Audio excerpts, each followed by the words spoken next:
know I was famous, but thanks for that. And Jade, thanks for acknowledging me, and I'm glad I was able to be useful on our travels.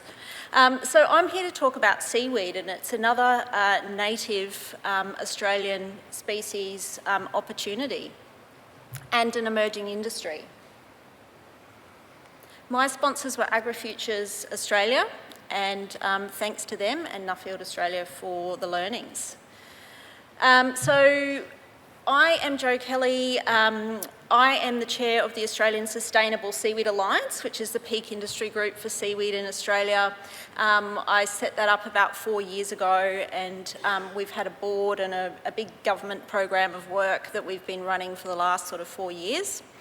I'm also the CEO of my own company, the Australian Seaweed Institute, and we've been running a 5-year research program for the Great Barrier Reef Foundation and the Department of Environment around looking at how seaweed can be a reef-positive industry of the future.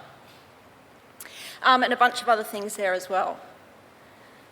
So why seaweed? Well, it's an emerging industry in Australia, but it's actually a $15 billion global industry and growing. I just wanted to share some pictures here of the different sort of methods of production. There's ocean-based aquaculture, which you can see on the 2 left-hand side pictures. They're long lines and rafts. And they are taken in South Korea, where there's huge, volume of production. They've got $1 billion industry over there that they've built over the last couple of decades. And then you've got sort of on-land or pond-based aquaculture or raceways, which you can see here on the right. And they are, actually the top right picture is from up near Townsville, Pacific Bio's water treatment facility, as well as in Israel on a smaller scale down the bottom there. So it spans a number of methods of production, both on land and at sea. And it's a very well-established industry in countries like China, which dominates the global market, as well as places like Indonesia and the Philippines, South Korea, Japan, etc. And it's emerging in the US and Europe, and I'd say they're probably 5 to 10 years ahead of Australia on this journey. So a lot of learnings to be had from the rest of the world, although it's only just emerging here. But what brought me to seaweed was really the environmental opportunity. I'm an environmental engineer by background and a management consultant and strategist, and have worked in ethical finance. And that's what really got me into this space, was seeing just how much investment is going into either nature-based solutions or climate tech, and how our oceans are one of the most underinvested aspects of our world in terms of solutions. And so seaweed has been identified as, and particularly the marine-based aquaculture method of growing seaweed, is a real opportunity for regenerative aquaculture and to provide some nature-positive outcomes as well as a sustainable crop. And so that got me into looking at seaweed and how we can use it to improve water quality. And the project around the Great Barrier Reef is all about really nitrogen uptake that the seaweed can have. And then by harvesting that, you're improving water quality.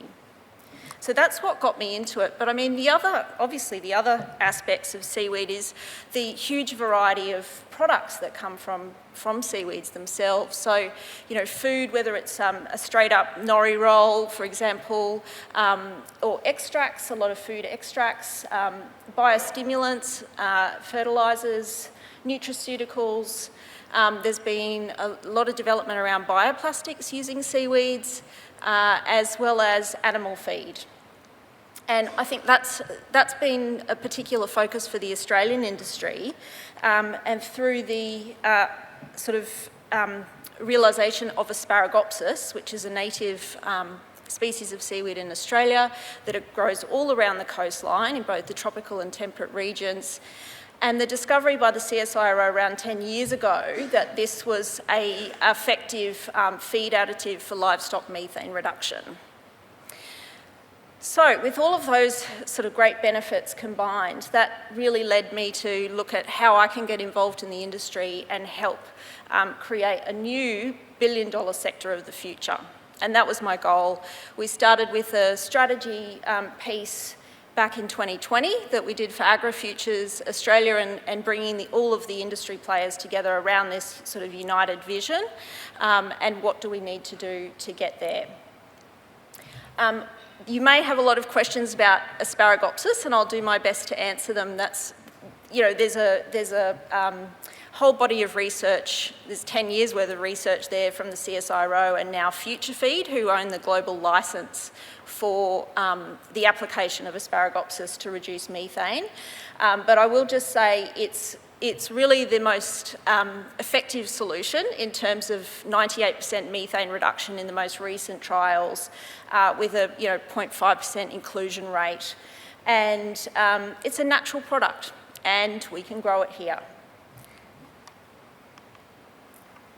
I just wanted to focus, I guess, on sort of 4 key insights that we got from, that I got out of particularly out of the Nuffield trip, that apply to how we are now taking those insights forward and growing the seaweed industry. And the first one is policies to cut livestock methane are really needed here to drive farmer uptake of the solution. I can't see, a scenario in which we will have the industry uptake unless there are actual policies around driving that uptake. The photo here is actually taken in Denmark. So, as we were there on our Global Focus program last year, Denmark had just announced that they have the first agricultural incentive scheme around livestock methane reduction, and that is driving farmer uptake over there. And so between now and 2030, I think we'll see a lot of movement potentially in sales into Denmark and the EU in terms of the methane-emitting livestock feed. So this photo is actually taken at a dairy farmer that provides to Arla, and Arla is a Danish milk producer. They own about 80% of the supply in Denmark, and the board that the farmer there is pointing to is actually showing his carbon footprint and how he benchmarks against peers and is incentivised to perform against that. So that was fascinating to see that level of kind of accountability and detail going into the process and how that's actually driving, farmer uptake in that sense. And so this farmer was saying, they will be adding, looking to add feed additives into their dairy. The second insight is ongoing government investment into R&D and hatcheries is critical. This photo was taken in Scotland, in Oban, where there's been a joint sort of industry and government and university program to actually develop the seed stock for industry. So a seaweed farmer out in the field will send their reproductive tissue into this hatchery facility. They will grow it up, seed it onto ropes and send it back to that farmer to plant out in the water. Now that saves the farmers, the growers, a huge amount of investment in terms of hatchery facilities and technology, and also microbiologists and lab techs that they also don't need to have on staff. So they can pay for the seeded rope, essentially, to get them growing straight away.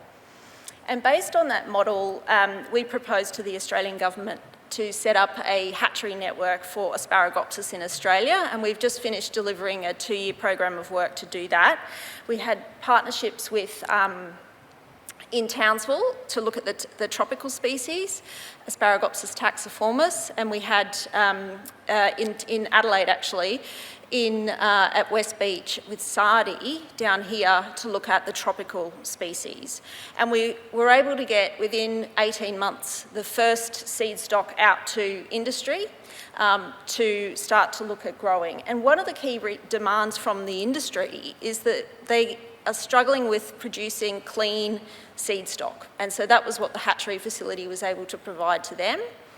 And we also were able to develop a hatchery manual. So that is publicly available for any grower wishing to get into the Asparagopsis industry now. So that was I should say I'm a 2022 scholar, so this has been going on for a few years, and I visited them in 2022, and this was able to then inform directly the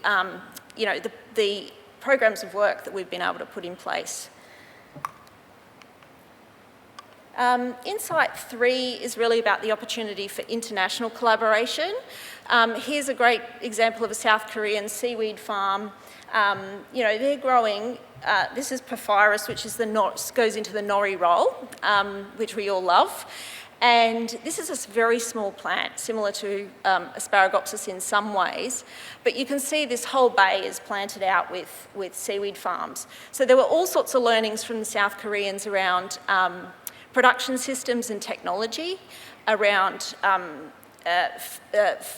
harvesting efficiencies, as well as social licence, and how they're able to have so much infrastructure in the water in such a concentrated area. There's also demand-side partnerships as well, and we're seeing some of those going ahead already. So in the case of, say, working with Denmark, there was one of the members of our Seaweed Alliance just announced a partnership with the Danish feed company to supply them. And I think the final insight, sorry I'm out of time, but the final insight is about cooperative models. So we saw a lot of great examples in France of how they have jointly owned processing facilities. So the farmers will provide their raw inputs to the cooperative, and they will have a stake in that cooperative and have a stake in the end product that comes out.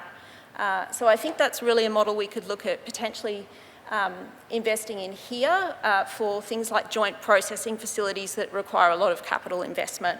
And in the early stages of an emerging industry, we don't have the supply full-time to necessarily justify every company setting up their own processing infrastructure. So I think that was a really good model that we should look to explore here. And that brings me to the end. That wraps up my 3 recommendations. We're trying to build this $1 billion sector by 2040. We think it's a uniquely Australian opportunity, but we need a number of things in place to enable that to happen, and that's what I'll be working on as chair of the Australian Sustainable Seaweed Alliance over the coming years. So thank you.